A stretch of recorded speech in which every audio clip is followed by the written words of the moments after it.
அரசை வீழ்த்த நினைப்பவர்கள் வீழ்ந்து போவார்கள் என முதலமைச்சர் எடப்பாடி பழனிசாமி தெரிவித்துள்ளார்.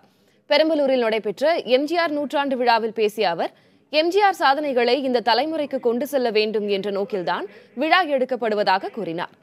எம்ஜிஆர் நிகழ்த்திய சாதனைகளை இதுவரை யாரும் முறியடிக்கவில்லை என முதலமைச்சர் பழனிசாமி தெரிவித்தார். விவசாயிகளின் நலனுக்காக பல்வேறு திட்டங்களை அரசு செயல்படுத்தி வருவதாகவும் பட்டியலிட்டார். 3 ஆண்டுகளில் தடுப்பணைகளை அமைக்க 1000 கோடி ரூபாய் ஒதுக்கீடு செய்யப்பட்டிருப்பதாக அவர் கூறினார். ஏரி குளங்களை தூர்வாரும் பணிகள் நடைபெற்று வருவதாக முதலமைச்சர் குறிப்பிட்டார். ஜெயலலிதாவின் ஆன்மா இருக்கும் வரை ஆட்சியை யாராலும் அசைக்க முடியாது என்றும் முதலமைச்சர் எடப்பாடி பழனிசாமி உறுதிபட கூறினார். நடிகர்கள் மக்களுக்காக உழைத்தால்தான் தலைவராக முடியுமே தவிர வெறும் விமர்சன அறிக்கைகளால் எதுவும் செய்துவிட முடியாது என்றும் முதலமைச்சர் பழனிசாமி தெரிவித்தார். அம்மாவுடைய அரசை வீழ்த்த நினைப்பவர்கள் வீழ்ந்து போவார்கள் என்பதை மட்டும் இந்த நூற்றாண்டு விழாவின் மூலமாக கூறிக்கொள்ள கடமைப்பட்டிருக்கின்றேன்.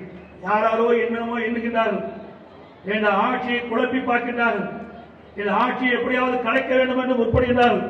யாரும் ஒன்று செய்ய முடியாது. மாண்புமிகு புரட்சி தலைவி அம்மா ஆத்மா இருக்கின்றவரை இந்த ஆட்சி அசைக்கவோ ஆக்கவோ முடியாது என்பதை நேரத்தில் நினைவு கூர்ந்து, நடிகராக இருந்து தலைவராக உயர நினைப்பவர்கள் மக்கள் களத்திற்கு வந்து மக்களுக்காக உழைக்க வேண்டும், மக்களின் இன்ப துன்பங்களில் பங்கெடுத்துக் கொள்ள வேண்டும். பிறகு அவர்கள் எம்ஜிஆராக உயர்கிறார்களா இல்லையா என்று மக்கள் தீர்மானிப்பார்கள். மக்கள் மனக்கோட்டையை பிடிக்க இயலாதவர்கள் பொழுது சாட்சி கோட்டையை ஒரு காலம் பிடிக்க முடியாது.